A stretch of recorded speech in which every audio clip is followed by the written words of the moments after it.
Welcome to All Over the Map. Take chances and ask questions.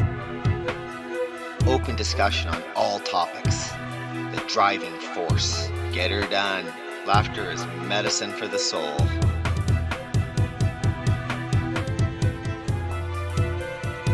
It's a small world after all.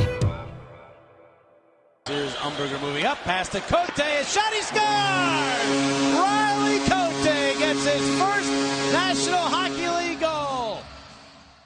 Riley Cote is a former professional ice hockey left winger who played 4 National Hockey League NHL seasons with the Philadelphia Flyers and was mainly known as an enforcer. Upon retiring from the Philadelphia Flyers, Riley founded the Hemp Heals Foundation, a 501c3 nonprofit organization that promotes cannabis, hemp, as a viable renewable resource that can help increase the quality of lives of all people. Cote is a co-founder of Athletes for Care, a non-for-profit organization dedicated to creating a community where athletes can find support, opportunity, and purpose in life after a career in sports. Cote has launched a product line, Body Check Wellness, a line of hemp-based personal care products whose mission is to optimize everyday performance and challenge individuals to rethink the healing process. The line reinforces Cote's passion to help individuals discover non-toxic methods for pain management and self-healing. And without further ado, let's welcome Riley Cote.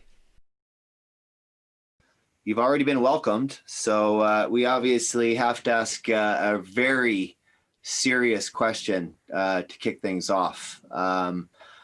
Who was your favorite superhero growing up and why? Wow. Right out of the gates, you get throwing the tough ones at me. You know what? I was a guy that really wasn't overly into superheroes, but if I had to pick one, Superman was definitely one. And I think it's only because he's really the only guy that I really remember like watching, you know, and observing as a superhero. I know I knew of the Marvel comics and all these other superheroes and stuff, but I never really got into them. But Superman is probably everyone's. I mean, to some degree, but yeah, Superman. I'd definitely say Superman, just because I mean, there's no really need to go into detail. He was superhuman. I mean, he was saving lives, saving the city. Looked like a professional, business professional. Yeah, kind of like what you're doing right now, eh? Yeah, exactly, right. Yeah. Christ, I dressed up as Superman when I was 5. He was like my back in the day. Well, I'm a few years older than you, so I remember I got pictures on the mantle, fucking, thinking I was Superman for Christ's sakes. But anyways, so you've been very open about your cannabis use, not only today but in your playing days as well, to cope with pain. Now with legalization in Canada and many U.S. states, do you think it's been more accepted as a natural pain remedy opposed to pharmaceuticals? Yeah, I think it's been coming for some time now. I've been speaking about this for say almost 10 years. Way before it was sexy to talk about it, I was still getting some hairy eyeballs, when I was talking about it and being open about it. Like, who's this guy? Why is he talking like this? But certainly now with in the U.S. the U.S. Farm Bill that was passed in 2018 with opened up the can of worms for CBD products. So I think it just added another dimension, another layer to what cannabis is and how it can help people. So I think talking about cannabis now isn't overly crazy, because I think a lot of people, like non-cannabis users, are now using cannabis products in some way, shape, or form. But certainly still a lot of questions. There's still a lot of stigma around it because we still feel the need to, go like the traditional way of managing pain first. And then it's like, oh, okay, cannabis is legal now, so let's explore that. But I'd like to think in the next 5-10 years where people are actually looking at cannabis as the number one option, not waiting for them to get dragged through the ringer and have all these adverse side effects and near-death experiences before they start figuring this thing out. So obviously Canada's helped with their legislation and legalization. I'm hopeful that the U.S. will deschedule or legalize whatever they end up doing. I'm hoping soon. So it just adds that level of comfort for people that are not even on the fence, that are, on one side of the fence, that would never even try it unless it was fully legal. So you still have a lot of people like that. So, well, as you know, I mean, I'm from BC. It's like cannabis central, so it's been part of our culture here for many years and very accepted. It's, so the stigma, surrounding it isn't, there still is a little bit, but it's, people are a lot more open to it, especially the CBD. I take CBD daily. Actually, I haven't taken mine today. I got to take a couple drops right now. You need both. Take my full spectrum. There you go. Yeah, it's interesting too. Like, from my relationship with cannabis has evolved so much too. Back in the day, there was really no understanding of CBD, right? There was just like a few different varieties. Like, I'm from Winnipeg and we get BC bud. It was like the best bud, but we didn't have a name for the bud. We didn't know the cannabinoid profile of the bud, terpene profile. So you just took what you got, right? I mean, and it was good. It served its purpose. But now all of a sudden it's like, okay, got all these different varieties, high CBD varieties, mid-grade, higher terpene profiles. And also I find myself, the evolution's kind of been from like these higher THC varieties where I don't, necessarily consume a ton of THC anymore. Me too. I still enjoy some flower. Yeah, of course. Yeah. But from the way I was smoking and consuming cannabis for years was essentially a misuse of the plant. I was over medicating probably most of the time. I had some good times, some good laughs, and certainly helped me sleep in the whole bit. But again, with no real true education around it, you're on your own to kind of figure it out, right? I mean, that's what I'm trying to help with, is kind of like for the younger generation, is help create some guidance, some sort of infrastructure of like respect and mindful cannabis use, where it's not about absolutely getting rock stoned every time. You know what I mean? There's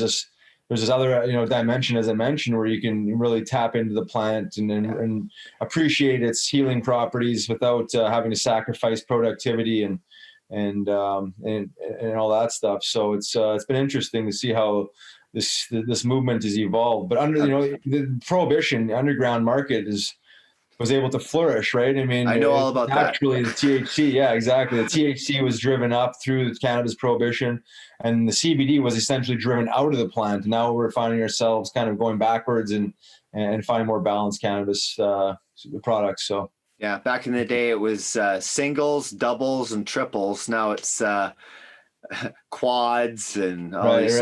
Right. I mean, it's just evolved so much. I was in California before the whole C thing started, and I mean, the weed looked like it was from another planet, for crying out loud. It was. I mean, they're way ahead of even BC now. It's amazing. Oh, for sure. But it's kind of cool how it's so accepted there, and it helps so many people. For me, I mean, I suffer from insomnia. Helps with my post-concussions that I've gone through. Mm-hmm. And just overall my creativity sparks even. Oh yeah, for sure. That's a spiritual component that most people don't talk about, is exactly that. And that's one of the spiritual pieces that aren't really talked about a whole lot. That sense of connection and creativity. I think we become kind of one-dimensional beings. Like, there's energy blockages, right? I mean, especially when you have substance abuse. I mean, alcohol is certainly a blockage of some sort, to creativity, especially when you're not feeling well. I think when you feel better, you're naturally more creative.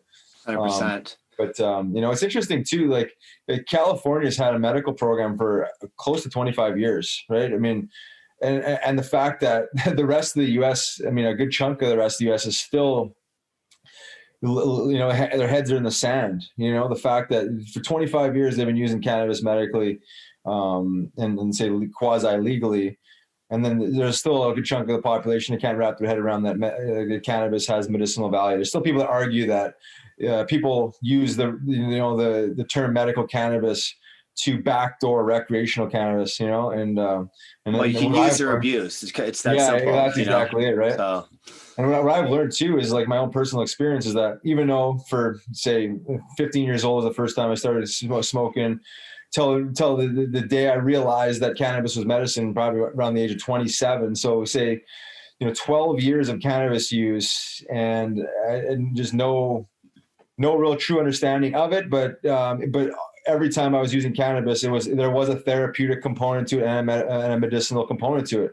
whether I knew it or not. That's why that's why my intuition was like leading me back to it. It was making me feel good. It was making me sleep better. It was removing anxiety. Yeah. And now I know that it was helping, with the neuroprotectant properties, and it was helping me, with performance anxiety and all these other things that I kind of made sense of after the fact. But, imagine if we had a little bit of a manual, some sort of guidance with this plant when I was 15 years old. I could have been, let's say at least 12 years ahead of it, instead of figuring this thing out on my own. And, trials and tribulations too, right? I mean, you're self-exploring, and a lot of times you're mixing cannabis with alcohol and other party drugs. And so it's like, you're trying to make sense of what it is, but it's being misused the whole time, and thank God I made out of that dark, that darkness with some sort of intelligence around it. And here we are.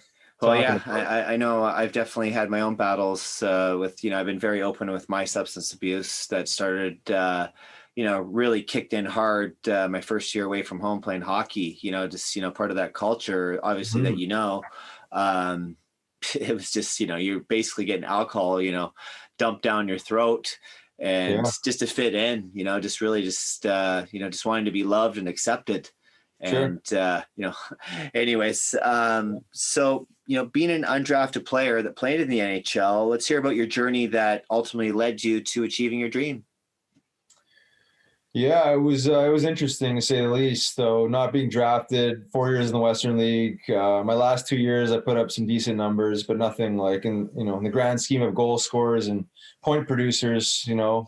I think between 50 and 55 points or so. So that was I'd say average. I was like middle of the pack when you got guys putting up 90, 100 points. So I recognized that I wasn't as skilled as I thought I was when I was younger. I was humbled in the Western Hockey, especially my first year. I only played 42 games. I was benched a lot. I was sitting on the fourth line. So immediately, when I turned 16, I realized I'm like, there's some really good hockey players out here. So, that being said, the Western Hockey League's a pretty tough league. There's still a lot of fighting going on back then. And, back when we actually read newspapers, if you remember the transactions in the sports page, it's like guys getting called up. So I'm looking at the guys getting called up, and a lot of penalty minutes and a lot of points. And usually those guys, a lot of points were drafted. So I was like, shit, I'm gonna check them. I'm gonna have to do this the old fashioned way, And then I was a competitive guy, back in the day there, it was kind of in my steroid usage days. So I was like, let's do it, let's fight. Let's do this thing. So, I landed up deciding to take on the role of being the fighter. That summer I went to in the summer I went to Toronto Maple Leafs training camp. I could have went back to the Prince Albert in the Western Hockey League for one more season, but that was when I went to Toronto Maple Leafs training camp is when I decided, I'm like, this is it. I'm taking on this role. I'm fighting everyone and their brother. And I don't care how many times I get beat up. I'm going to figure this thing out. So who's your coach back? Was it Donnie Clark? Your coach back then? I had Don Clark for 2 years. He was coach and GM. Okay. He was my assistant coach in Tacoma back in 92, 93, 94. Okay. Tacoma Rockets. Yeah. So yeah, he's a pretty good guy. I know he's passed on now, so bless him. Yeah, I just learned that recently. Yeah, really? You know what? I knowing myself now, and me and him kind of butted heads a little bit. Where we had a really shitty team, and I was like apparently the go-to guy in the Western Hockey League for points. And I remember him kind of ripping me a new asshole in front of the new team, in front of the team and everything. And I was like, I was scared to go to the dressing room because put together a better team. Then I don't know what you want from me. I'm like, I'm not the go-to guy. No. You're making me be that. I was a captain of the team and the whole bit. So we didn't see eye to eye necessarily, but nothing but respect for him and his family. So it's unfortunate I couldn't have resolved some of those just have that conversation later in life when you kind of mature and. For sure. Get past all that, but that's life, I guess. Yeah, no, literally, I was actually scared to walk into the dressing room because the looks that he would give me. And the other coach too, who I won't name, but whatever. It's just all part of that culture back in the day. Oh, yeah. Scaring the shit out of you, right? It's the old school way. Like, I was scared shitless, but, Kevin McClellan, I don't remember him. Oh, yeah. Four Stanley Cups, tough guy, but I'm a pretty conservative guy. My family's very religious. Coming out of Winnipeg and moving to Prince Albert, and I'm dealing with a guy like Kevin. I love it, and I know him personally now, so I love him for how he coached me now. I appreciate it more, but like he would try to scare the shit out of me. I remember him calling me at the front of the bus on road trips when we pull over. He wanted a smoke break, and he would literally take a cigarette, flip it backwards, and swallow the goddamn thing and blow out the smoke and be like, I got the record at the bar, 13 cigarettes. Get to the back of the bus and just screw with you. You know what I mean? It was like, if the coach talked to you, usually it was like, it was bad. You know what I mean? It wasn't like, there's no sitting down with your players and showing them video and talking, actually being a real person and inspiring maybe through motivation, not intimidation. It was always intimidation back then. The game's changed so much, man. Like the coaching styles and philosophy. No longer can you threaten guys and threaten to send them down and threaten their careers like they used to back in the day. There's so much more professionalism and intelligence behind the coaching philosophies now. So So for anyone that followed your career, you were personified as a tough guy. How did you prepare for each game, knowing that there was a good chance you'd be standing up for teammates with your fists? And how did that affect your psyche?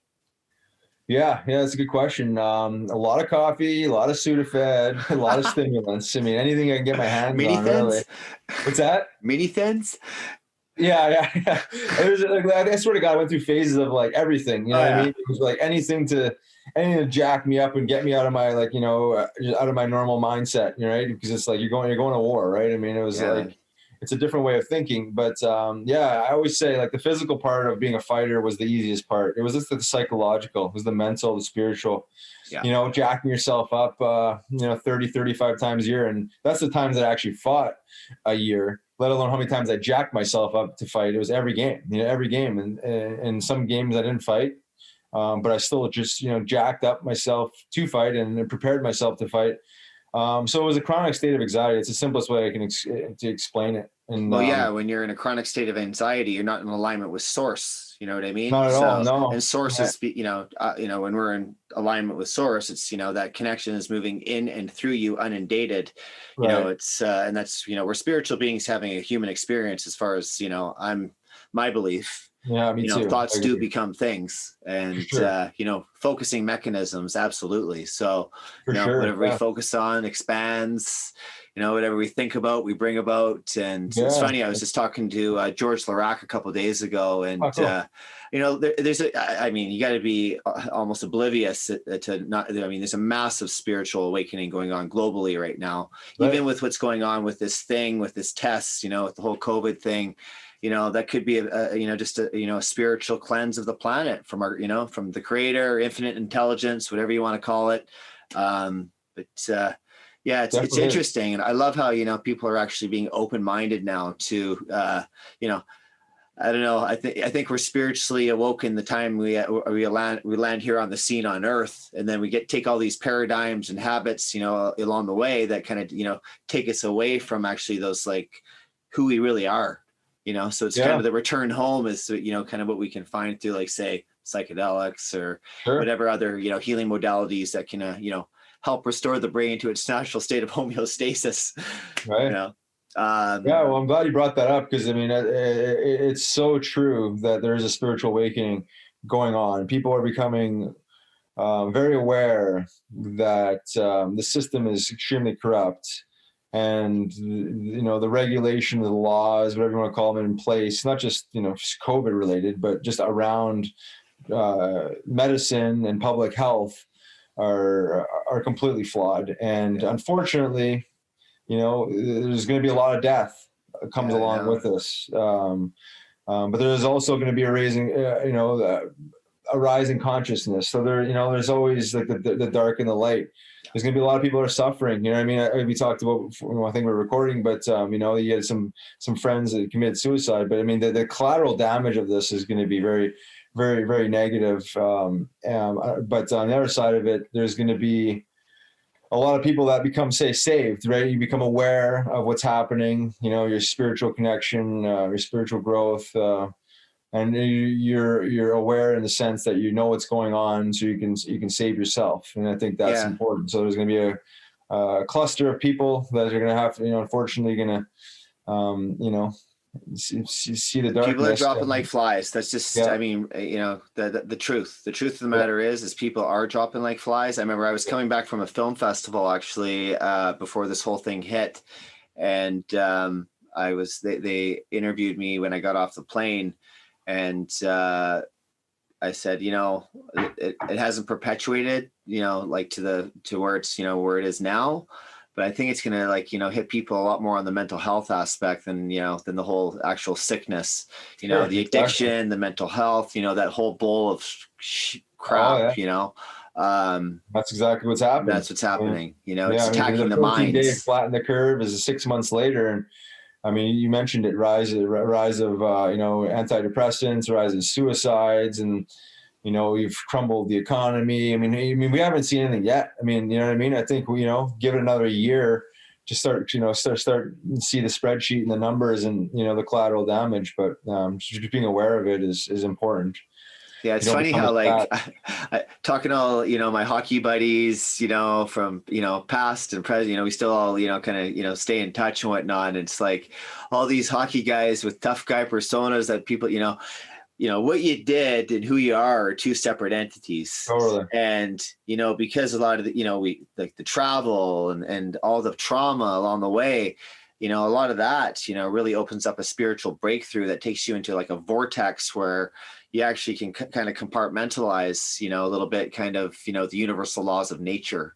That's why I think getting into nature and even getting the blood moving, just getting into that divine inflow is just of utmost paramount, I think. I mean, that's just my humble opinion. No, for sure. I mean, that's exactly what I've learned even pre-COVID. When I first retired, I had to swallow my pride and put my ego aside and realize, wow, I'm not a hockey player. I'm not a fighter. Those are just you mentioned that was my job. It's like, who am I? I needed to have, that quote unquote ego death and be humbled. Yeah. And psychedelics certainly help with that. And now more than ever, psilocybin, mushrooms, I mean, ayahuasca, no matter what it is, I mean, we need to be injected with that spirit back again. And then to your point, the comment you just made there is like, we need to start following the natural laws. And that starts with just simple nutrition, simple hydration, you know what I mean? Simple mindful movement, meditation, breath work. I mean, these are all, I say essentially free. Meditation, breath work, mindful movement. It all helps with self-regulation. Yeah, exactly. You may as well just buy some nutrient-rich foods. Be mindful of your hydration and in your thoughts. Yeah. And those laws have never changed, and they never will change. No.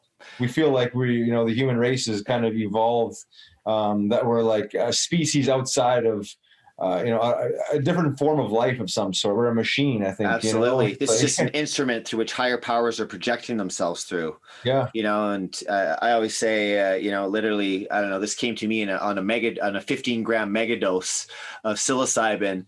And, when I came out of it, I was like, literally, we're just holographic images projecting themselves through a human nervous system, becoming self-aware. Right. And, I've done the ayahuasca, I've done DMT lots of time. I mean, the list goes on. I microdose mushrooms 5 days a week. I got my neuro mood right here. I don't know, microdose mushrooms are pretty awesome brand. I've self-experimented with the microdosing for the last 4 years or so, on and off different. Really helps. Oh yeah, it's amazing. Yeah. So you done the 15 grammer? Oh shit! Oh man, that's a lot. And it wasn't let's make it like for the record, it wasn't out camping with my buddies. It was under careful supervision. I was gonna say I went through hell and back. Holy Christ! Yeah, it's probably like an ayahuasca ceremony almost. Well, ayahuasca was gentle compared to the 15 grammer of mushrooms. Wow, hey, okay. I did 15, and I did a 12 grammer. But it did heal a lot of trauma. Sure. And it obviously it's been proven that it creates new neural pathways in the brain. Yeah. It's funny because I did a TED Talks actually last year after I crossed Canada on my bike. And, I was speaking about mental illness and natural-based plant medicines and not downgrading, I didn't want to bash, big pharma. And sure enough, the TED Talks gets thrown up, and that all that 3 minutes of like super, like, I think knowledgeable information that the people need to know, like these natural plant medicines that are helping people, they cut all that out. Really? So yeah, so it's, I mean, it is what it is, right? I mean, a lot of those big conglomerates are all in bed together, right? So. Oh, for sure. Yeah. Well, it's information suppression, right? They don't want people too conscious, too aware, Yeah, and it can be overwhelming sometimes too when you become very aware, and it's because you're picking up on everybody else's frequencies and energy vibrations and whatnot. And I find myself with that all the time now, because you become so empathetic, right? I mean, and you said you have to learn how to protect your energy, and because it's like you realize how sick people are and how much mental health issues there are and addiction issues there are. So when you start speaking to these people, they rob you of your energy, 100%. Yeah, my circle's gone from like that to like me too. That. But the people, I'm grateful, I get to talk to a guy like you who I believe is very like-minded, and we get to have a cool chat like this and give people, some education on, actually with, natural healing modalities, not the kind of, I was addicted to benzos for 7+ years. I was given to that by my doctor because I went in there for 15 minutes. I told him I was sad and a little bit depressed because I was, I lost 2 friends due to, certain circumstances with substance abuse and whatnot. I lost a relationship, and after 15 minutes, he writes me a prescription for Xanax and lithium. Tells me I'm bipolar, and as my life went on, and now it's all plant medicines. It's a CBD, it's a psilocybin, it's just eating well. I realized it was medicine, right? It was all PTSD. Everything was all PTSD. It was all. At the end, that was the core root, was the trauma. The trauma led to the it always is. I mean, it always is. I mean, if they were just a little more honest with it all, unfortunately, most of these medical doctors are not trained in nutrition. They're not trained in plant medicine. They're not trained in the great university of life. That's it, right? No, all they're trained in is pharmaceuticals, surgeries, and probably some highly expensive other treatments. But they get paid every time they write a script. They get that's why my psychiatrist is driving a Ferrari. Yeah, that's exactly it. Yeah. Whatever. I mean, people are, they can make their own decisions, but I think, as things are moving forward, people are starting to become a lot more open to it. So, being an ex-enforcer, how have you transitioned into advocating brain health? And do you think fighting should be removed from the game? Ooh. So, I retired in 2010. I was 28 years old. I had another year on my contract with the Flyers, one-way contract. And it's funny how, when you put out energy to the universe, how the universe responds. So that last year with the Flyers, my last playing year with the Flyers, the head coach got fired. Peter Laviolette came in and really had a diminished role. So that whole year I was kind of like in the soul-searching mode, and I was starting to read, and I never read before, I never read books, and started reading and I was just like doing anything to find answers, right? And I started to recognize that I started being more honest with myself about substance abuse, right? I wouldn't ever call myself like an alcoholic, but substance abuse meaning that I disrespected the use of any products. I mean, it was whether it was alcohol, extreme, whether it was cannabis, whether it was food. I mean, you name it, I misused it, right? So being honest with it, I was like, wow, man. So I'm like thinking about in that season about enrolling in a traditional substance abuse program, and then had my year-end physicals and everything. Go back to Winnipeg, and not 2 weeks later, I get a phone call from Paul Holmgren, who was the general manager at the time. Yeah. And he says, "Hey, there's a job opening with the Phantoms, which is the American Hockey League team for the Flyers. It was in Adirondack at the time. Shel Samuelson's house burnt down. He was assistant coach for the Phantoms, and there's an opening." He's like, I know from our year-end meetings where your head's at and blah blah blah. He's like, I want to offer this job. So like right there in the moment, I was like, well, I got another one-way contract. I lived my life, my whole childhood of like trying to live the dream, and I'm actually thinking about forfeiting, $600,000, and I wasn't like a highly paid guy anyways. I was on like my 4th year in the NHL, and I'm actually thinking about retiring. But in my gut, immediately I knew that I had to retire. I was like, this is my opportunity to, stay in the game and live live, yeah, and get on the other side of the fence and exit stage left, bow out of the game with honor. The Flyers are very loyal to me.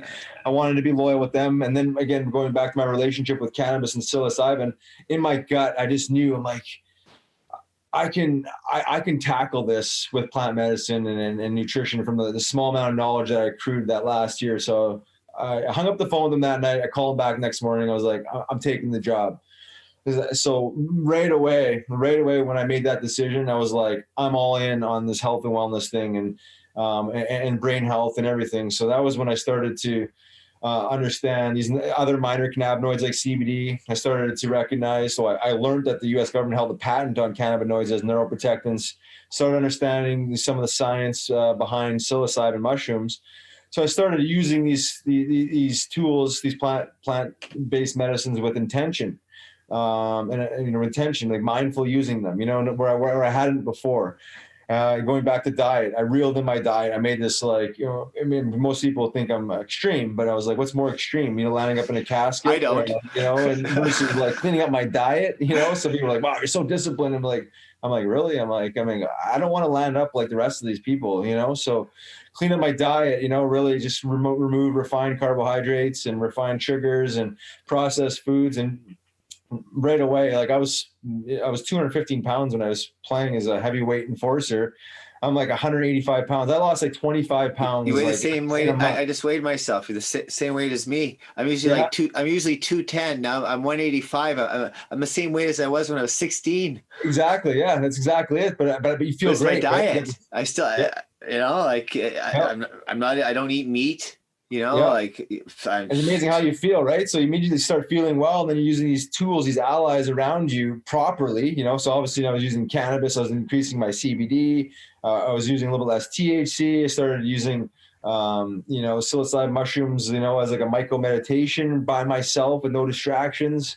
Where every time I'd use psilocybin, there'd be people around, and I had some good times, probably some good insights, but major downloads, and then changed my whole exercise regimen from being a power lifter, heavy lifter to yoga. You know what I mean? And started breathing. It was like, ooh, it's like all these like things that seemed to be so like taboo for me before were now becoming my way of life. So. But naturally, it always went back to the brain health, right? So it's like, I started understanding my GI health, right? The connection between our gut health and the main brain, where there's a lot of people will say your gut is your main brain, not the brain in your head. And I'm actually reading a book on gut health right now. Yeah, for sure. So I just started to understand all these things. Mushrooms, a prebiotic, and functional mushrooms, not just psilocybin, and nutritional profile of the hemp seed. So it was like this whole package deal that it was all things wellness. Yeah, and I talk a lot about mental health and mental wellness and brain health, but you can't have one without the other. When you talk about, everyone says the mind, body, spirit, right? It's like, well, that's very true. Most people all integrated. Say it, but they don't necessarily understand it or live it. Because when you have good physical health and spiritual health, your mental health will be intact too, right? Yeah. So all these things combined are just like, I'm just like, this is my mission. It's like all things wellness. Yeah, I get specific sometimes with certain things I'm doing and what I'm talking about, but we want to talk about human optimization, optimum wellness. You have to have a healthy physical body, healthy mind, and a really strong spiritual practice. If one of those three things is severed or you're confused, there's always going to be friction as far as the way you feel and the way you think you're supposed to be. Instead of alignment, it's alignment. Exactly. Resistance. Wow. Yeah, that's it. Yeah, it's funny. I read this. I started reading spiritual books probably 15, 16 years ago. I never read a book all through high school. I think I lost a lot of fair weathered friends through the whole. My nickname's Philly. My last name is Phillips, so everyone calls me Philly. Yeah. Paradoxical as it is. That's a great name. Thanks. So you can call me Philly if you want, whatever. Yeah, but Rouse. Anyways, they're like, oh yeah, Philly's gone all religious now. He's all like, but it wasn't really like that. I just, when I was reading these books, I'd have non-physical energy just rippling through my being, and it even talked in these books just that when you become more spiritually in tune, you want to change your diet, your habits, like everything just becomes all about wellness, like on an unconscious level even. Yeah, exactly. So it's, and being creatures of habit, once you get into that habitual groove, it just becomes part of everyday life and you just get into that flow, right? Yeah, that's exactly it. It's funny how it works. Your body is just trying to survive, right? I mean, the physical body is trying to survive, and our spirit is just trying to, you said alignment, is just trying to come in line with everything. Unfortunately, it's like the old saying goes, we don't die, we kill ourselves. It's like we just have so many bad habits and poor daily behaviors that we can never really become whole.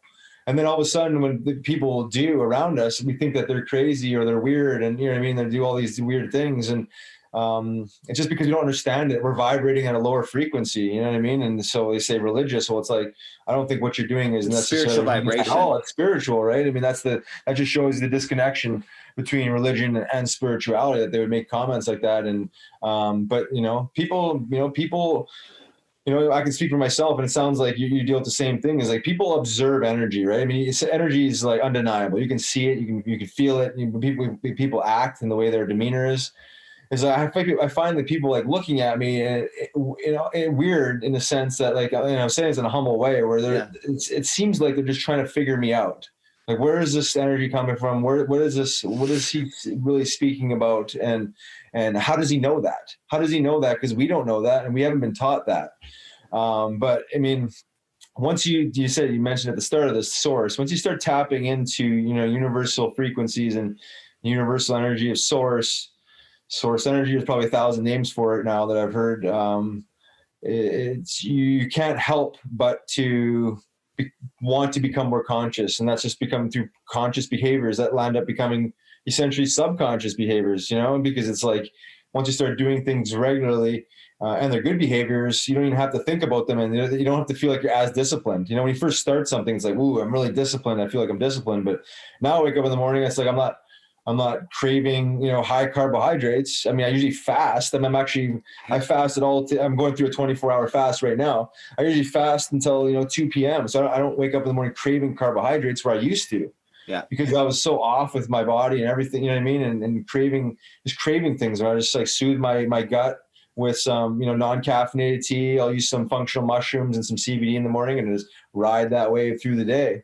But it's funny how, like, when you start becoming really disciplined, that it doesn't seem like it's discipline. It's just like, it's instinctive. It's just the way I am now. And it sounds like you're the same way. Because you get absolutely. And I think that word spiritual is even being like overused these days. I mean, I try not to judge anybody. To judge another is to judge ourselves, but really at the end of the day, being spiritual to me is just being your true self. If it's not being anything outside of you, it's just being who you truly are, and just, speaking from the heart, being empathetic towards others. And, sometimes that's taken the wrong way.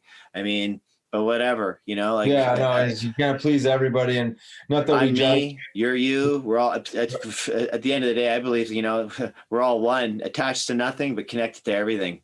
That's it. That's it. That's when you remove your name, you remove your job, and you remove your physical body. What are you? I mean, it's like you're exactly right.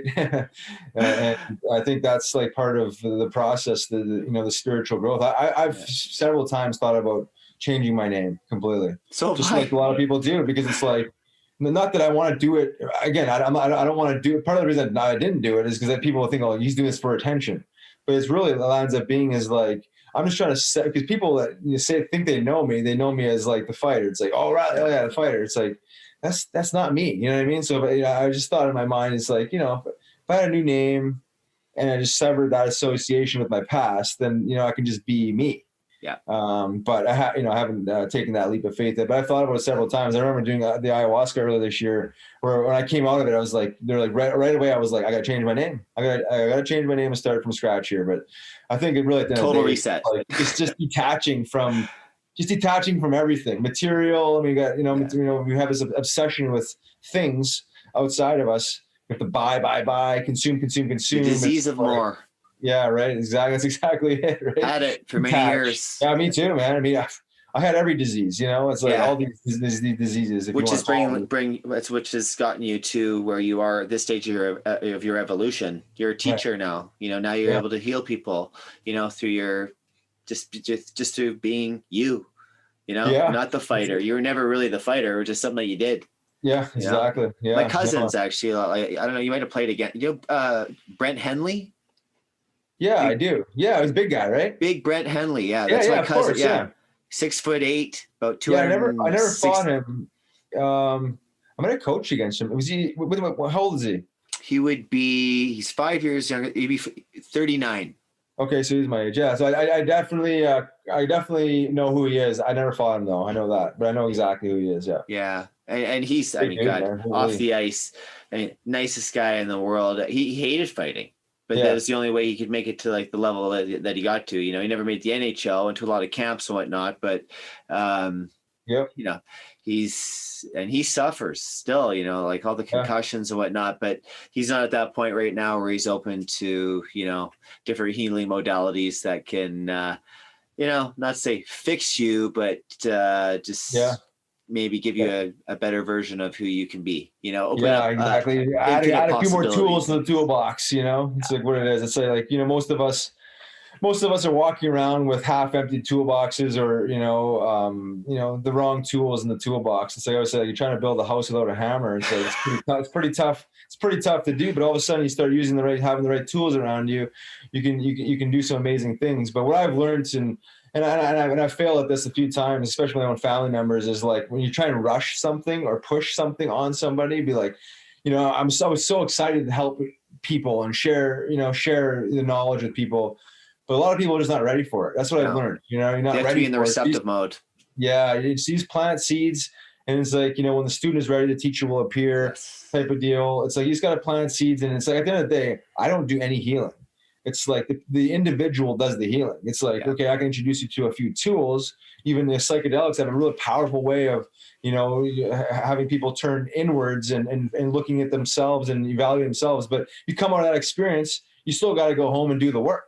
Absolutely. I can't do the work for you. You can't do the work for him. I mean, it's like, so you're your own healer, and then you just have to help people recognize that. Yeah. And once they do, then they're on their own, and you can always be a resource for them. But I mean, the work has to be done. I mean, that's an 100%. everyday thing. You got to be on a daily regimen every day.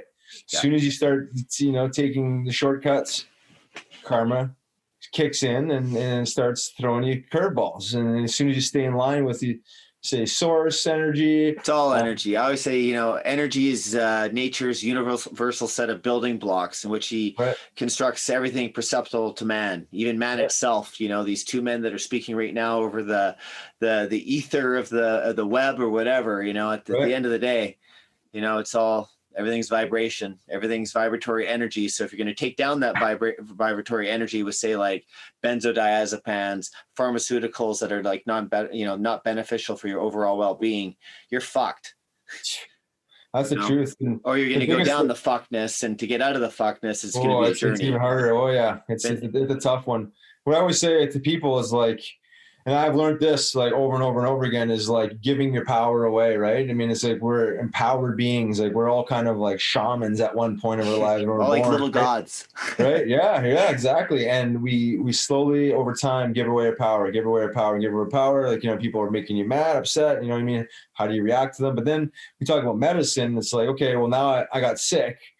And then now I'm putting all my power, all my faith into the system, where they're going to cure me, right? I mean, that's the thinking, right? It's like, I'm going to go to the doctor, he's going to give me a pill or a series of pills or treatments, and they're going to heal me. I'm cured. So I can go back home and I can live this Western industrialized life that we were living before without making any changes, right? And that's just like we've given our power away, or now we're no longer empowered. Yeah. So how can we be healers and heal ourselves when we have no accountability? We've already given that power away, so now you gotta go get that power back.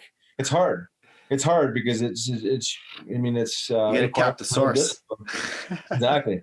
Not always easy. Not easy. No, it's not. No. So that's why I think meditation is actually key component of my practice. Breathing, meditation. And did I ever think that I'd be going down this spiritual wormhole? No. Not a chance. I mean, I've done a lot of crappy things in my life that, I've not been able to forgive those things, even with myself, and be okay with it. But the more I meditate, the more I kind of make peace with my past, which has helped me. Like the psilocybin has helped me huge with that. Right. is being able to make peace with the past, you know, You or have like, you have to forgive yourself. like, it's Forgiveness an old is like story. number one spiritual teaching, right? It's forgiveness. It's all Yourself and about others. forgiveness. Number one, forgive yourself, love yourself first, then you can radiate that love outwards. And it's all about love, man. At the end of the day, love. It's universal energy, right? I mean, 100%. The highest frequency is the vibration of love. Yeah, it's amazing, like, too, when you start acting out of a place of love. And people, people that don't really understand what we're talking about, like when you hear love, it's like right away you think of like, love in the sense of you love your children or you love your wife or your husband, right? I mean, it's like you basically there's no other like love, but it's like acting out of love is just like it's just being a good human all the time. You know what I mean? Yeah. It's being a listener instead of speaking over people. It's like you just like you're treating animals with respect. You know what I mean? It's just like everything. It's love for your environment. It's like, okay, well, instead of being absolutely mindless of our carbon footprint, all of a sudden now we're showing love to our environment and supporting hemp versus synthetic fibers like nylon and dirty crops like cotton. So love is just like everything. But if you lead through love, I mean, it's just you're putting out good karma always. Well, versus just like being completely unconscious to it, and then you're going through your life and you're wondering why bad things constantly happening to you. Why it's just like this dark force around me. It's like, well, because you're putting out negative energy. You're coming out of a place of anger or hate, usually, you know what I mean, or regret. And well, whatever you're putting out is coming back, like you said. It's like broadcasting and receiving station for the vibration of thought. Thoughts, energy moving at an inconceivably high rate of vibration. Really.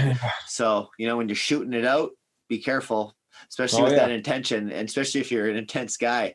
It'll come back pretty goddamn quick. Yeah. Oh yeah. Real quick. Yeah. One of the big things to talk about is like your morning routine, right? Like the minute you wake up, like what are you doing? What are you thinking about? So most people wake up and they're the motherfucking their past, or you know what I mean, or like the negative thing that happened last week or last year or 10 years ago, right? Right away you're you're living in this past moment. Then you get on your phone and you're probably looking at more, more garbage, right? You're filling up your mental factory with all kinds of crap, and then you're going about your day.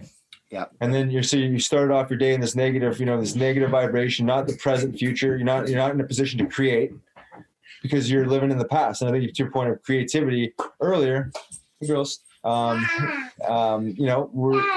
supposed to be creative beings. Say hi. I'm just gonna wrap up, okay? And then hi. How are you? Hi. We got Ralph's daughter on there. What's your name? This is Kinsley. Hey, Kinsley. Ash. So it's just like when you're in line, you're able to be more creative, right? I mean, but if you're constantly living in the past and filling your mental factory with pollution, anxiety, frustration, all these different things, it's hard. It's just hard to be in line in the moment. Authentic presence, so to speak. Those higher self, higher faculties aren't able to actually integrate themselves into our physical reality. That's it. And anyways, so what sort of spiritual practices such as yoga and meditation do you practice to enhance your mood and overall well-being? So yoga is like I realized like my whole philosophy is like a hybrid of yoga philosophy and shamanism. But I actually am training to become a yoga teacher, certified yoga teacher. That's and awesome. Not that necessarily that I'm doing it to become a full-time yoga instructor. It's really more just because I'm obsessed with the philosophy of it, right? I mean, it is deep. It makes a ton of sense. I mean, I connect with it on so many levels. So I'm obsessed with it. So within the yoga philosophy, obviously the things you're talking about are in play. So everything is breath, right? I mean, it's prana is, the life force. It's like, so, being a fighter too, I find it funny. Like, I always remember being so tired after fights and going to sit in the penalty box, like, wow, how can I be out of shape? And I realized I was holding my breath. And it's like, why would you be holding your breath as a fighter? I mean, it makes no sense, right? I mean, you're dying out. So, it's like when I got into breath work and the whole bit, I said, wow, I'm like, imagine if I would have actually been training breathing, which is like, it's a subconscious behavior, but if you actually train it, you open up all these different, opportunities to enhance your performance and focus and the immune system, and all these positive things. So I got to, breath work. I mean, breath work, just with practicing the physical practice of yoga is like everything is breath, right? I mean, it's moving with breath and being mindful of breath and trying to remove clutter. And then you talk about stillness, right? And meditation, stilling the mind and sitting still. I don't think I ever had done that my whole life before I retired at 28. Not once did I ever say like, okay, Riley, let's take 10 minutes for ourselves. Let's just close our eyes and let's just be. Let's just be. Because I was just like, oh no, I got to go to the gym. I got to go work out. I got to go here and I got to go be a meathead, So it's like so important for mental health is just calming the mind and sitting still. I mean, or for our whole physiology, our sympathetic nervous system, everything is all connected, right? So it's like, when you're spinning like a one-legged duck, right? It's you're going nowhere fast and accomplishing really not a whole lot, and then burning yourself out to exhaustion and not even really having any joy or fulfillment in life. That's it, right? And that's exactly where I was at. I was just like I just drove myself into the ground where I had no longer physical energy. I always thought I was gonna live forever and play hockey forever, fight forever. Like I was like, this superhuman being. But I mean, the universe has a way of slapping you in the face and putting you in your seat sometimes, right? And that's what it did. So thank God it all happened the way it did, and I'm so grateful, honestly. And find these tools, like I say, the yoga. People think of just yoga as like the physical exercise, but yoga is like a philosophy of life, right? I mean, it's a way of life, and only 3 of the 8 limbs of yoga actually involve the physical body. It's all about the mind and spirit. It's concentration, focus, meditation, enlightenment, liberation, the whole bit. So breath work, meditation, a huge piece of that. You say spiritual practices. I mean, I say nutrition is a spiritual practice, right? That food be that medicine, medicine be that food. I mean, nutrition is like everything. Your body is just craving nutrients. It's not craving processed food. I mean, it is now because we're addicted to it, but it's like your body just wants nutrients. It wants to live and it wants to be nourished. Our gut health, our gut just wants real food in it. Yep. I say that's a spiritual practice because it lands up being something that, again, substance abuse. I mean, I'll be the first one to admit it. I abused food. I'm not talking abusing carrots and cucumbers and apples. I was abusing all the bullshit processed food and refined sugar and the whole bit where I was addicted. I was physically addicted to sugar. As most people probably are. Yeah, you're probably the same as me. My body's so sensitive to putting anything in it now. I don't drink. I've been a sober guy for quite some time. Not that I don't think I'm an alcoholic, but I definitely being in playing hockey and then getting into I was in the underground marijuana industry for many years. Just that fast lane lifestyle. You go hard all night on a bender, and then you're eating cheeseburgers and crap the next day, and it doesn't really affect you when you're younger. But then as you get older, it's like, I mean, I put something in my body that like gluten or whatever, like just the littlest bit, even like, I mean, I love pizza, but I can't eat pizza that's not gluten-free, or else it fucks with me so bad that like, I literally like mentally, I feel off, lethargic. I got no energy. But I mean, if I'm eating like, clean and mean, whatever, I can get it. It's like, I don't need naps during the day. I can flow all night and whatever, and just keep going. And I mean, that's what living's about. It's not about, sleeping your life away and, being like, depleted of our energy meridian, so to speak, and our chakra system, all that stuff that, I'd like to have you on another time and maybe even talk about breath work, because that's something that, if people could just breathe more into the present moment, then they'd be more grounded and less depersonalized and whatnot. And so that's maybe something we can do in the future.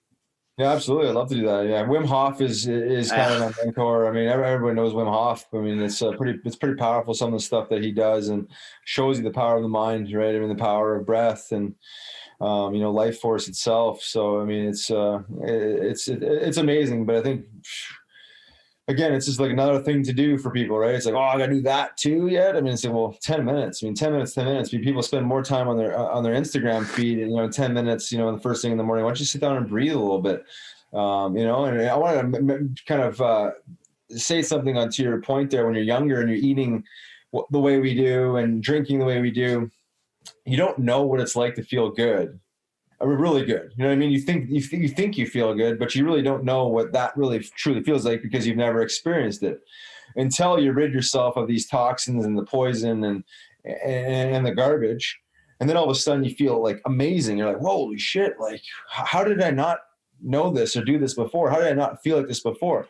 So then when you do have, you go back to, you say you have a cheat night and you have some, shitty food or whatever, how sensitive you are to it, how it bogs you down, and it brings you back down to that lower vibration. It's like, oh, I don't really want to feel like this. So I'm just going to stay away from that. That's like the discipline of just feeling good. And then the alcohol, I haven't had a sip of alcohol in, I guess, close to a year now. And not that I'm like going to say I'm going sober the rest of my life, but I just like don't like the way I feel. I have one sip of wine, and that would be like the only thing I drank in the last 10 years is, a glass of wine or two here and there.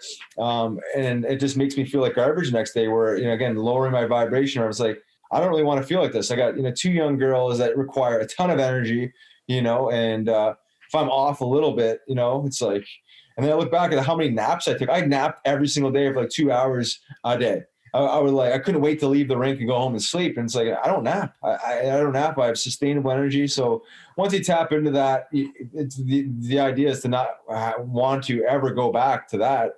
And that's just being in tune and recognize the energy that bogs you down and the true energy that you're getting from nutrition and fasting and supplements and yoga, breath work and the whole bit. And you feel amazing. So you don't ever want to go back to that. I mean, it's no, it's hard to explain to people. It's like, you don't understand energy.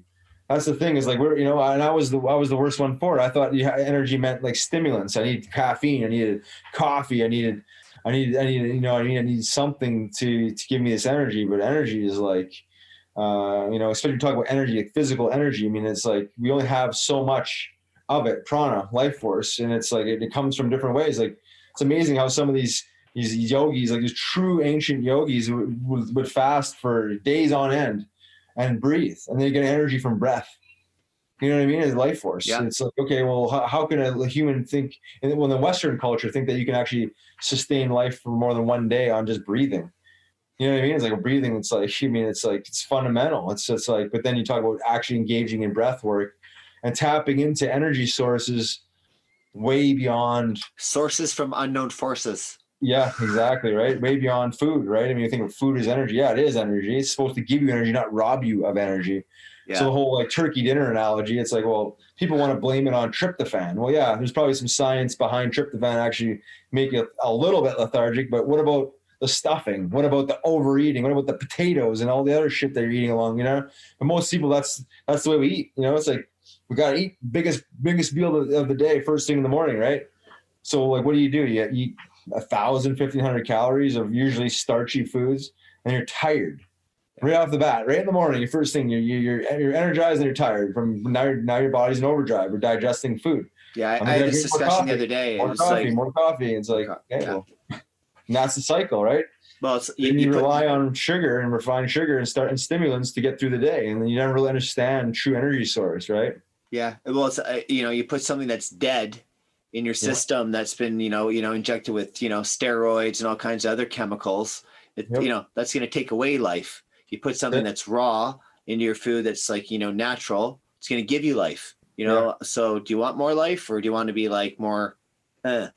Anyways, it's funny. It's funny because you bring that up too, because it's like, if you ask every person on the planet, everyone says they want to live. Well, I mean, I shouldn't say that. I mean, there's obviously a few people that don't want to live. Like they're done with it now. But like at some point in our lives, we all wanted to live, right? I mean, it was like, oh yeah, of course. I know everyone's fear is dying. I mean, everyone's like at some point in your life. Yeah.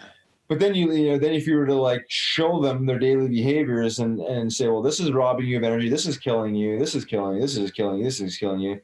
Like, everything in moderation. It's like, you only live once, it's like, so the attitude changes completely. It's like, well, what kind of quality of life are you actually looking for? Because if you just want to use this umbrella term for life, which is like just being alive, like our physical body's just alive, but we're mentally and spiritually dead. Well, what kind of life is that? So it's like, okay, no one's making it out of this life alive. We're all going to, physical bodies are all going to decay and die. But like, what is your version of life, and how did that feel? Was it happiness, or is it depression? Was it like joy, or are you in anger and you're miserable? You know what I mean? It's polar opposite. So when people talk about, want to give the religious talk about, heaven and hell, I mean, it's like, to me, heaven and hell is a place here on earth. It's Absolutely. right here between your ears, and it's like you're either living in heaven or you're living in hell right now. So why we wait until we die to think we're going to a place that has those options?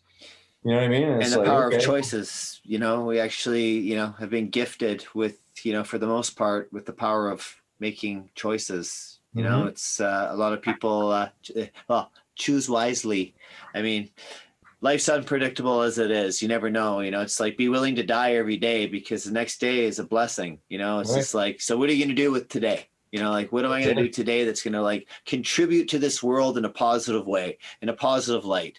Like opening a door for somebody, just like that can make somebody's day, like just a little smiling thing. At somebody. Smiling. Yeah. And I'm learning to work on that, because not that I'm a guy that doesn't smile, but I mean, I think I assume that role of I mean business so long that it's like, and I try and go to my way to, make a joke to people. And I think like the way I look is a little more serious, so people are like, whether they're intimidated or they're not sure of me. So I try to make small talk and make, bust the one-liner out and try and at least crack a smile, he's look at me with a little smirk. But it's something small, but it's meaningful, right? You think about like how many people are really in dark places. A smile, it's like, it's energy, right? It's like all of a sudden for a fraction of a second, you'd be like, I feel good. Just a little smile, but you just got to take the little wins, right? Little wins. It's all it up. It's a marathon. It's not a sprint. That's for sure. No, absolutely. So this life. Who was, some people probably want to hear this. Who was the so-called toughest guy that you ever fought, and were you scared? Well, there's about, maybe say 3 to 5 of them. You mentioned George Laroque. I say he was like, the heavyweight champ, but Donald Brashear was right there with him. Guys like Brian McGrattan, right there with him. Wade Belak. There's, about 4 or 5, say, legitimate super heavyweights that I ran into. So I think I fought George 4 times. Brashear 4 or 5 times. So between those 2 guys, Brian McGrattan had a couple fights with. One in the minors and one in the NHL. But I'd say Georgie or Brashear. Brashear beat my ass pretty good at one time. Where actually with George, I had out of the 4 fights, I'd say 3 of them were draws. And I mean, for me, an undersized guy going up against the biggest, baddest dude, I'll take that any day. And didn't knock my head off, which he almost did the one time. But so those two guys were really probably the hardest fighters, and they're both lefties too. I was a lefty, and most of the guys I was fighting were righties. So I think not that I had an advantage, but I seem to catch a lot of righties being a lefty and fighting in tight and everything, but these were lefties. So now I had to change my style with not getting hit by one of these, heavyweight punches, being a lefty and a lefty. So a little bit more strategy involved with those guys, but yeah, learned a lot in fighting. That's for sure. Yeah. So, you've been very open about your healing journey for anyone, not just hockey players that deal with trauma. What's your advice to them? Well, what I've learned is that if there's any substance abuse, addiction issues, there's always trauma. I think everyone has trauma of some sort, right? And growing up, and I was naive to this, you think of trauma, you think of like trauma overseas at war, right? It's got, or someone's got to see somebody die right in front of them. Yeah, that is absolutely trauma. There's no question. But I realized that I had a different type of trauma, and my trauma landed up being in this chronic state of anxiety where I had PTSD after I retired. I recognized, like, hearing the national anthem was uncomfortable for me, because that was like the last moment that I had peace before I went to war, and before I was going to fight and be this, this crazy being. So what I always say is that you have to face your trauma. You have to make peace with your past, as you said. You have to make peace with your trauma. And a lot of times it's uncomfortable, whether you go to a therapist and talk about it, or you eat 5 grams or 15 grams of mushrooms. You're going to face your traumas. You're going to explore the past. Maybe start with 5. Don't do the 15 right off the bat.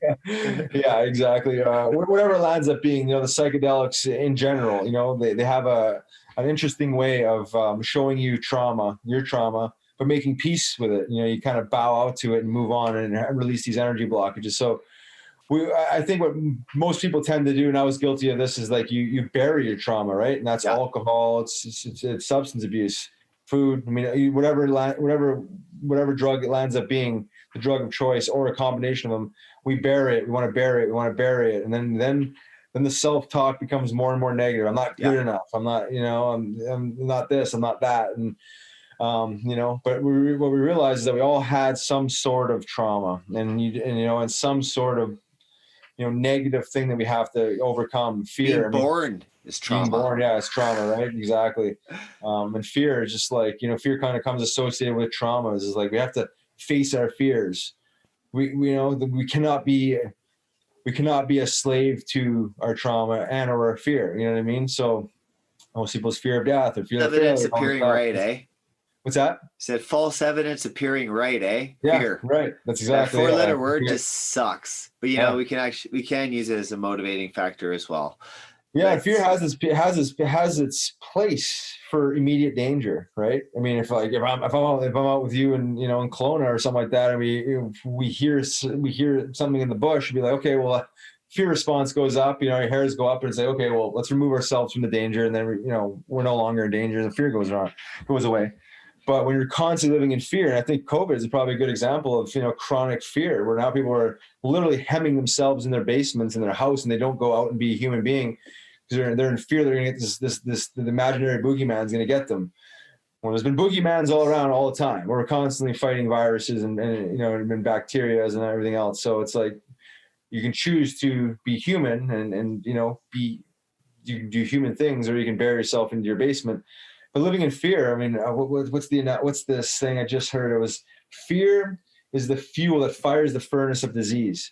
Yeah. And if you look at like what fear does to your vibration, what it does to your body from a level of biology and your gut and your immune system, it's like it puts you in a state of acidity, cortisol levels. Right? Yeah, I mean, when you're in fear, it's like it's a negative vibration. We're trying to find peace and joy and happiness. So then you got your amygdala, and the seat of our emotions. That's just buzzing like that, and right. Either on fight or flight. And when it's on fight, say 99.9% of the time for a lot of people. I mean, they're scared shitless out of their wits.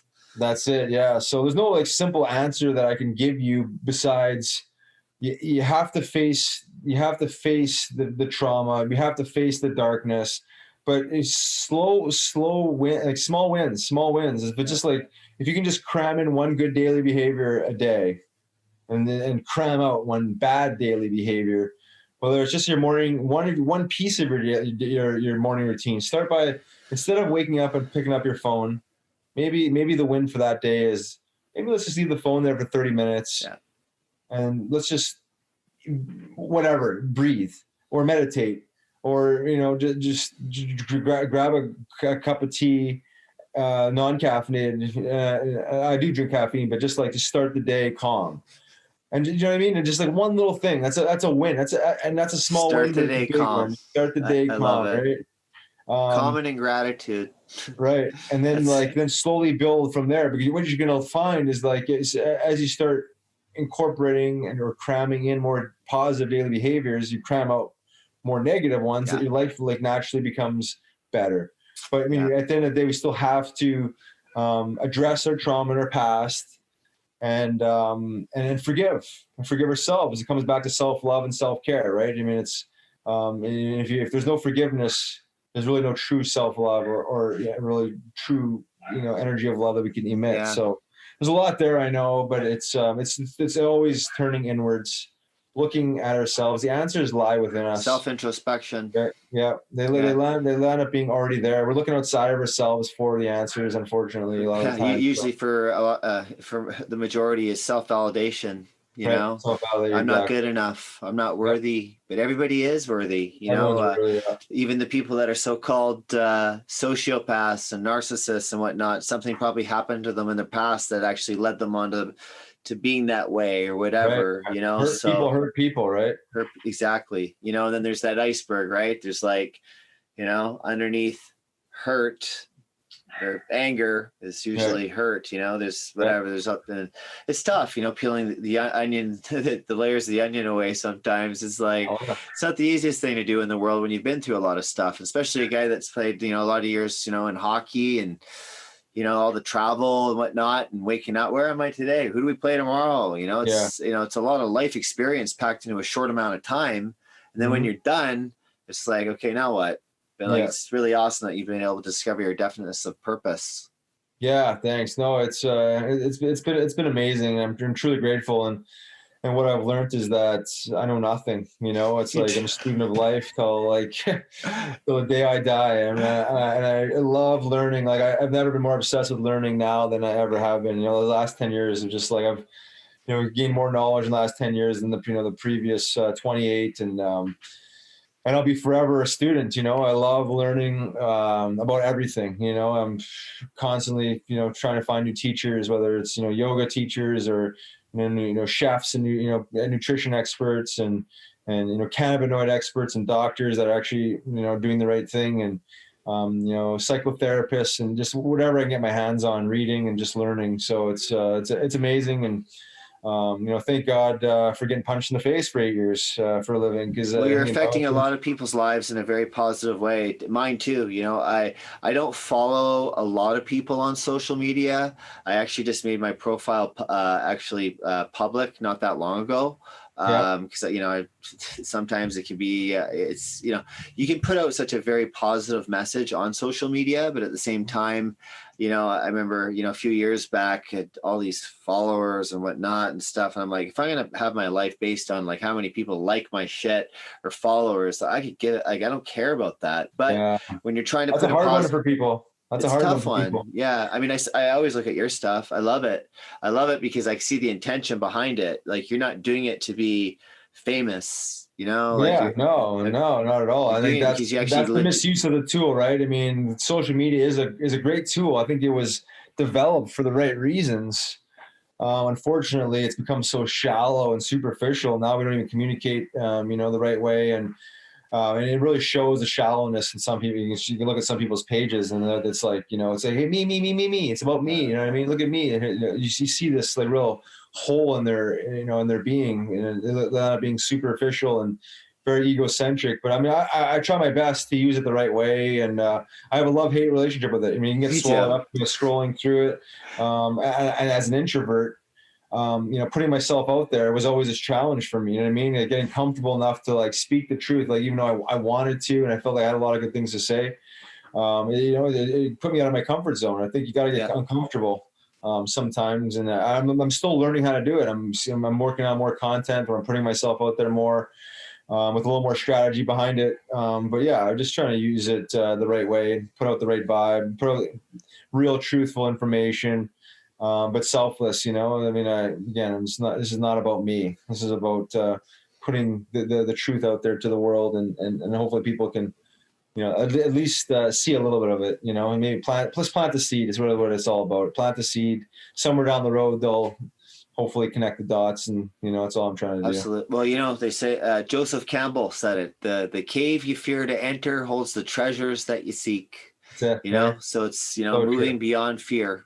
And, you know, the minute you do that, it's like, you know, get busy being a little bit uncomfortable, and the uncomfortability becomes comforting. It's not such a bad deal if you just go through it. It's like not wanting to go to the gym, then you go there and then you feel good. That's it, right? I know. So true. I learned that lesson with public speaking. I feared public speaking my whole life. I remember in high school and in school, I just hated it. It just made me uncomfortable. I just never put enough effort into getting out of that comfort zone. And then when I retired and got into coaching, well, now, not that I was public speaking per se, I was speaking in front of a group of 23 guys, but when I started speaking publicly about cannabis and plant medicine and the whole bit, I was, you know, keynote speaking, you know what I mean? I still am, you know, and putting myself out there. But, you know, but the more I did it, it's like any skill, the more comfortable you get. But you break the shackles of that fear. And all of a sudden it's like, now I'm realizing communication, whether it's, you know, digital communication or speaking, you know, in person, is one of my vehicles for the rest of my life. You know, if I never challenge myself to become, say, a speaker, you know, those opportunities don't become unlocked. You know, just like exactly the quote you said there. It's just like it's so powerful. It's so true. I would say face your fears. It's like the sooner you do get over them, the opportunity lies on the other side of them. It's just like it's amazing how it works. 100%. Yeah. Bang on. So you've committed your life. You've committed your. Sorry.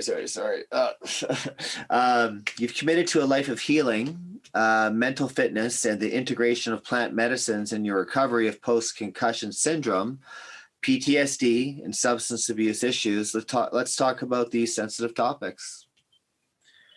Yeah, I mean, they're all, you know, somewhat connected from what I've learned. And substance abuse is probably coming from a place of not being connected, you know, not understanding medicine, not understanding myself.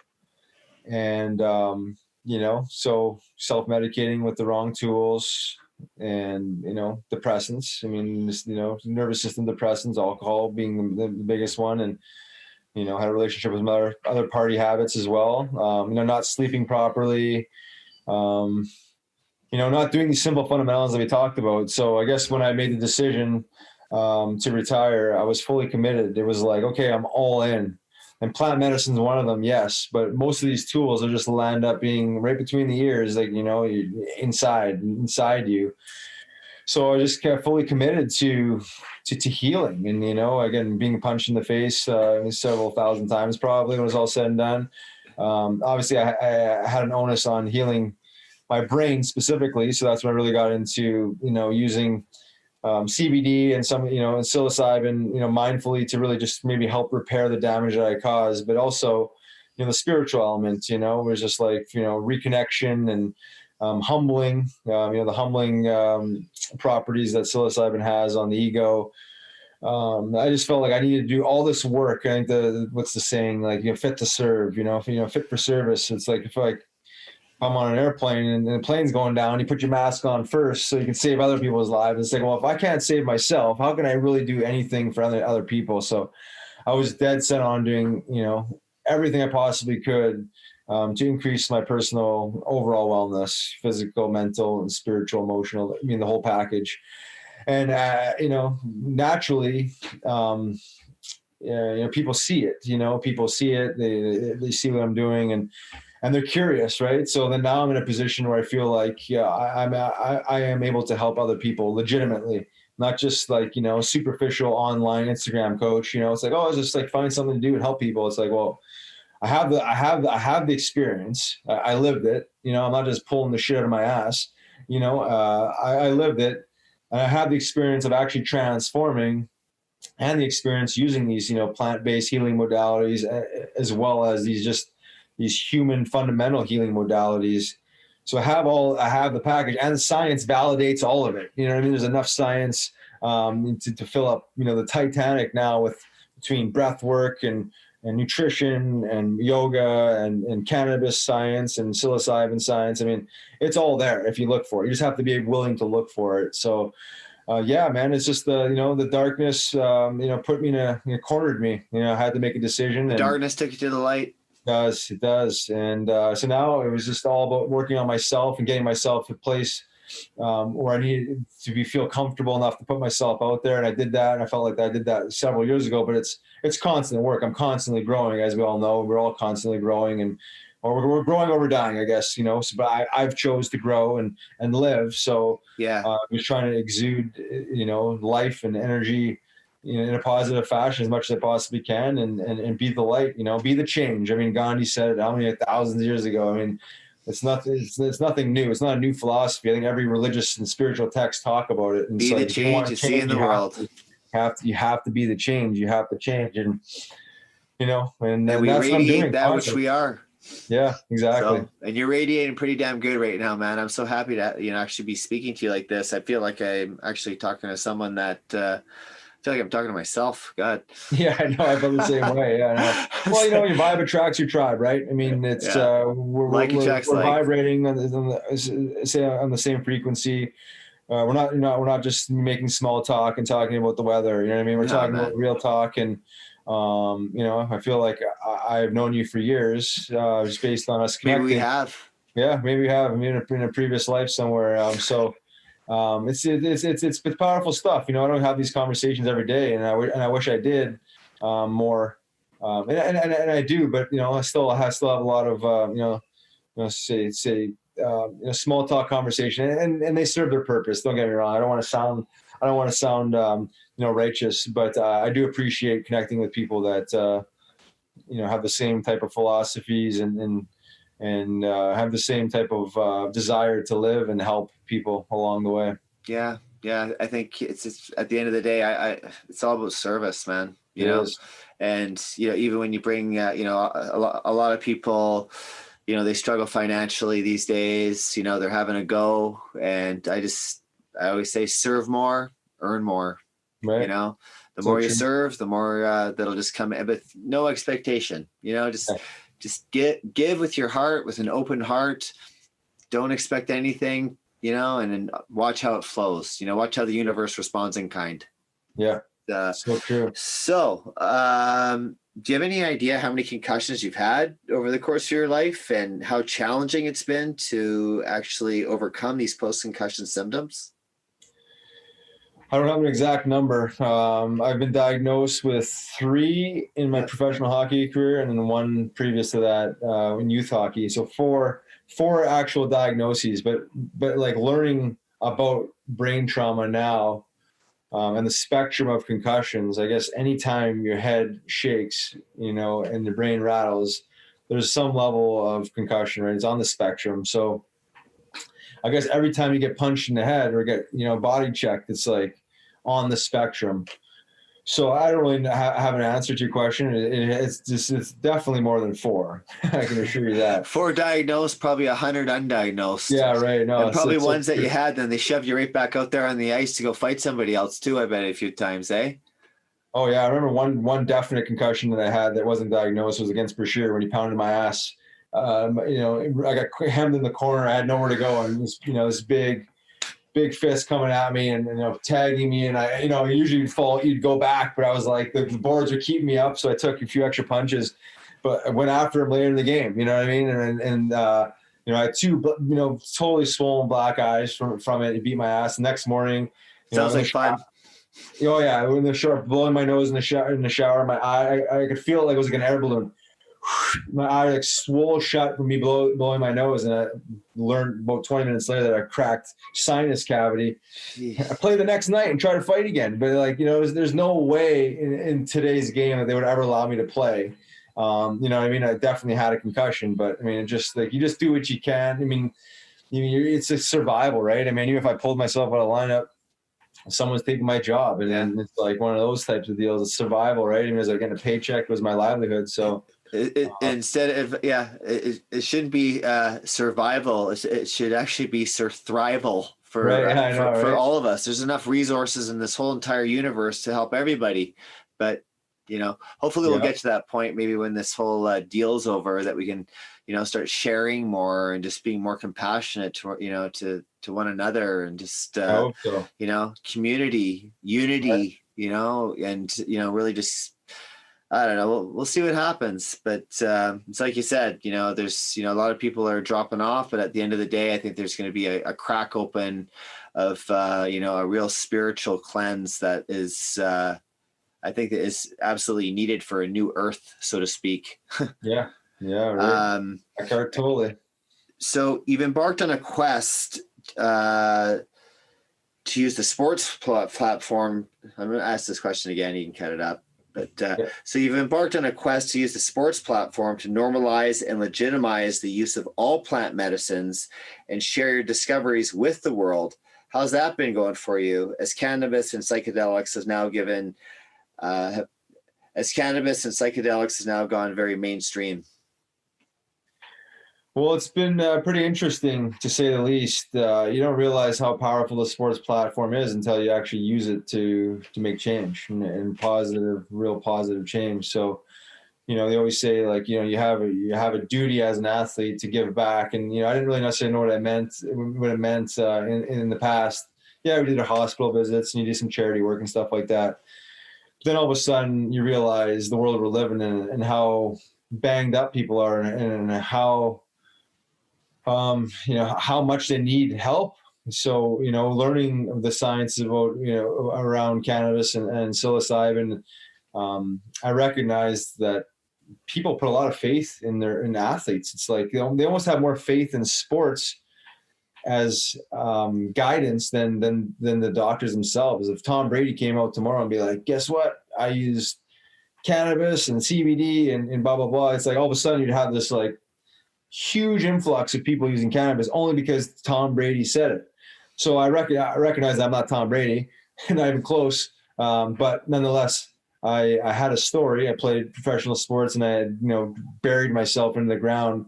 I recognized storytelling was a really powerful way to make positive change. And, especially when you're pairing storytelling and experience with science, which I landed up doing in my speaking engagements, very powerful. So I recognized that the sports platform was my vehicle to share the truth, and other people have other vehicles. I mean, it would be foolish of me not to use the sports platform, but destigmatize.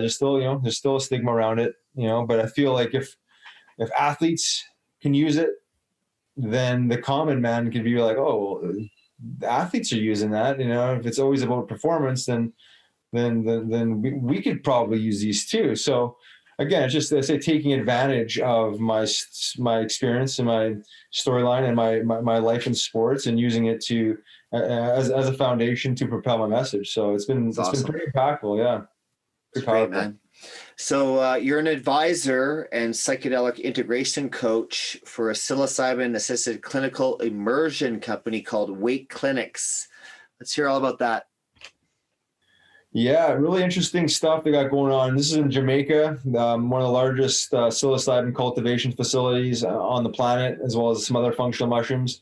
And they do clinical immersions there, where it's clinical immersions be like in a really safe container, guided by either a shaman or a actual true guide. And there's psilocybin and sound ceremony. So you talk about the power of sound as a healer, music, sound on its own, paired with psilocybin, pretty powerful experience. So when you go to one of these retreats or clinical immersions, there end up being two to three immersions, depending on how long you stay, but it all is integrated with the concept of integration. So you don't just go there to eat some mushrooms, have a powerful spiritual journey, and then hop on a plane and go back home.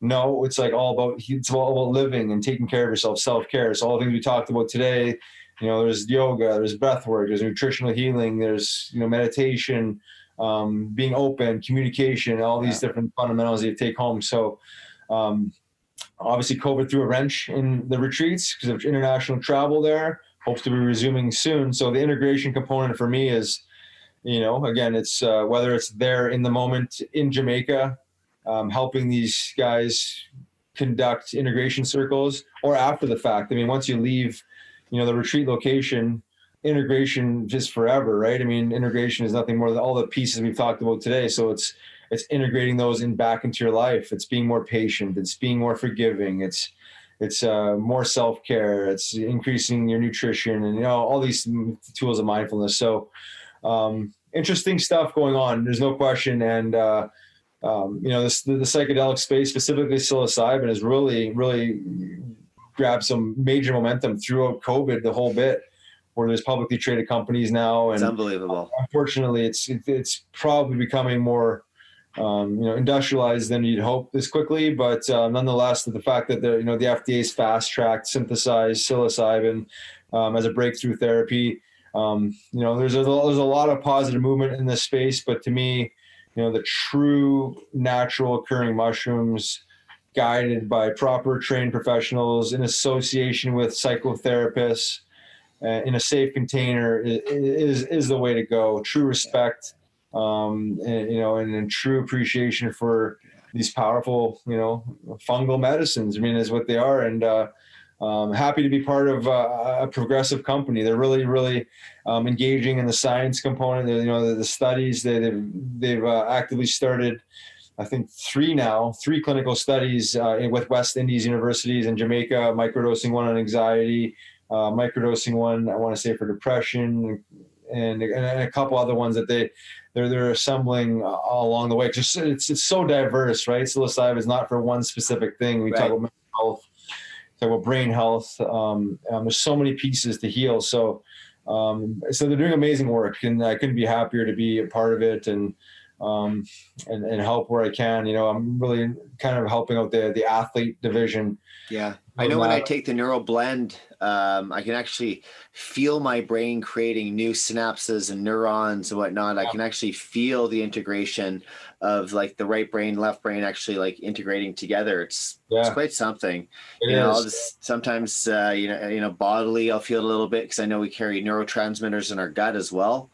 And, so you can, but it's like the old saying goes, you got to feel it to heal it. Right. So, I'd really like to hear about your company that focuses on healing, Body Check Wellness. So, man, I've been following that, and I just love what you're doing with it.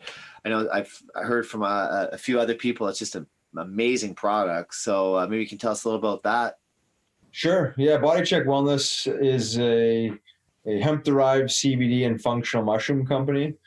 And we don't want to pigeonhole ourselves into either of those, but that's mainly what we're into right now is hemp-derived CBD and functional mushrooms as recovery tools as well as performance tools and immunity boosting tools, right? So it's always about the immune system and the brain health and inflammation. So cannabinoids, as we've learned, are anti-inflammatory, specifically CBD, high anti-inflammatory. Also neuroprotectant, antioxidant. So that being said, as just an addition to your daily regimen as a daily essential, like a multivitamin, as a precautionary, proactive tool, or as a reactionary tool if we're dealing with something we need to manage it, whether it's a sleep issue or inflammation issue we already have, anxiety issue. So tools to help with that. Cannabinoids have an amazing ability to help with those pieces of the recovery process. And then the functional mushrooms are also taboo in a sense, or misunderstood. As you mentioned, lion's mane is known for the brain. These are functional mushrooms that help with brain and mental health issues, as well as immune system boosting issues. Energy, sustainable energy. So we've combined them and together in products, and we also sell them separately. So if you're interested in the mushrooms, you can get mushroom products, adaptogens. Mushrooms are adaptogens; they're prebiotics, and what that means is, the adaptogen component means that it works in align with stress responses, your body's natural ability to manage stress. So if we're able to manage our stress a little bit better, these adaptogens line up working better, and they help with focus and clarity and the whole bit. So, and then a couple of our products have other adaptogens like ashwagandha or maca root, which, help with, say, stamina and energy. And ashwagandha is more of a mood regulator, but they're, again, adaptogens, working with mushrooms, working with stress responses. So, again, a lot of education around all these things. I know it sounds like foreign language for a lot of people. People can hardly even wrap their head around just CBD. And we're mainly focused on full spectrum CBD. We're coming with a broad spectrum line only to kind of appease the marketplace. But, THC is a valuable molecule as a cannabinoid. Body Check Wellness is, we're a wellness company. Obviously, we want to be truthful that, healing starts with ourselves, and these are just tools to help assist the healing process, and they work wonders for a lot of people. But if we're just gonna, lean on CBD or functional mushrooms, we're not gonna do the work, or we're kind of missing the point. We always educate around the integration component, because, again, that's what it comes down to always, is doing the work, the integration, the self-care, the self-love, and these are tools, sustainable, powerful tools. But the idea is to eventually come to a point where maybe we don't need them.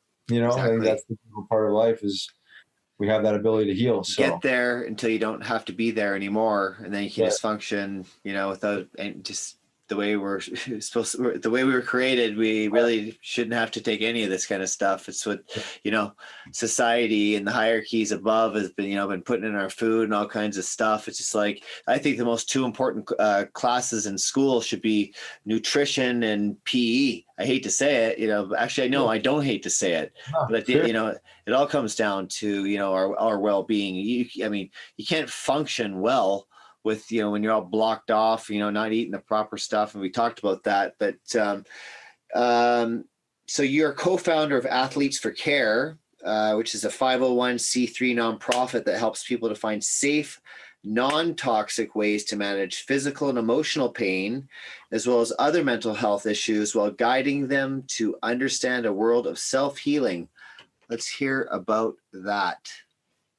So it's basically this whole conversation in a nutshell. It's yes, we already heard all about it. Yeah, it was 4 or 5 athletes kind of came together. We ended up meeting on the cannabis circuit, speaking at conferences, these different panel formats, and we recognized like how much of an issue there was with guys retiring, with guys with substance abuse issues, concussion issues that they retire, lack of purpose, lack of opportunity. But starting with the medicine, it started with really the cannabis medicine as an amazing, alternative for an opioid or an Ambien or a muscle relax or any of these things, to kind of educate the guys around, just sustainable healing modalities. Obviously, it's evolved much, much greater than that because, as we know, cannabis is just one of many tools and needs to be integrated. So it ends up being, here are the tools. We actually just recorded a virtual conference, a whole plant expo, put on by the American Journal of Endocannabinoid Medicine, but it was all plant medicine. So we talked about cannabis and psilocybin. So our first ever, as an organization panel dedicated to psilocybin as well. So the concept really of Athletes for Care is to help not just athletes. It's using helping them, yes, but using the athletes or the athlete platform to help the common man. That's incredible. What a blessing to actually have that platform to be able to use, to be able to help other people and be selfless. I mean, that's just, mad respected for that. That's awesome. Yeah. You've also been an advocate for multiple sclerosis. What was your why behind that cause? Well, my sister was diagnosed with MS. Geez, how many years ago now? I guess it's probably close to 20, maybe 18 or 19 years ago. And as I started to learn about the human body and human condition and autoimmune disease, inflammation, all these things, I started to understand more of these disease states a little bit more. And then, specifically MS, I just try to help lend my knowledge and experience in my world and understanding of health and wellness and detox and the whole bit to my sister, and lend the information. Cannabis, my sister has been using medical cannabis in Canada for, let's say, upwards of 10 years now. Is she in Winnipeg still? In Winnipeg, yeah. And Winnipeg, yeah. Nutritional healing, removing toxicity and whatever, all the fundamentals that we kind of talked about here today. So, I'm an advocate for just healing, right? It just happens to be a specific disease state we're talking about here.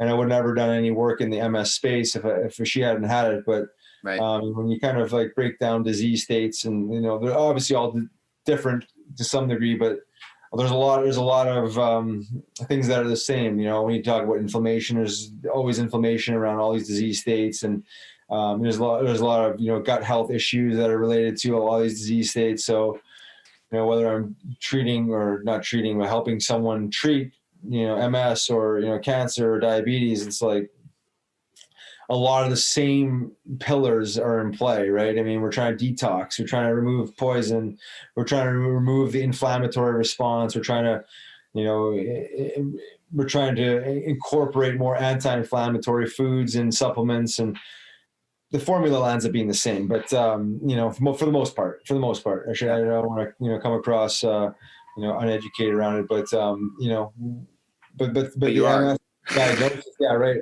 Yeah, the MS diagnosis really kind of propelled me into this world understanding disease states outside of like the stuff that I was dealing with, real true disease states, is in the sense of like, putting names on conditions, right? I mean, that our physical body's now manifested itself to some way, shape, or form. So it's been interesting because I'm learning a lot. I'm still learning a lot about these disease states and specifically MS, and how it affects just basic functions, functional movements, and and memory and stuff like that. Right. So staying on top of it, right? Whether you're diagnosed with something or not, we have to stay on top of our wellness.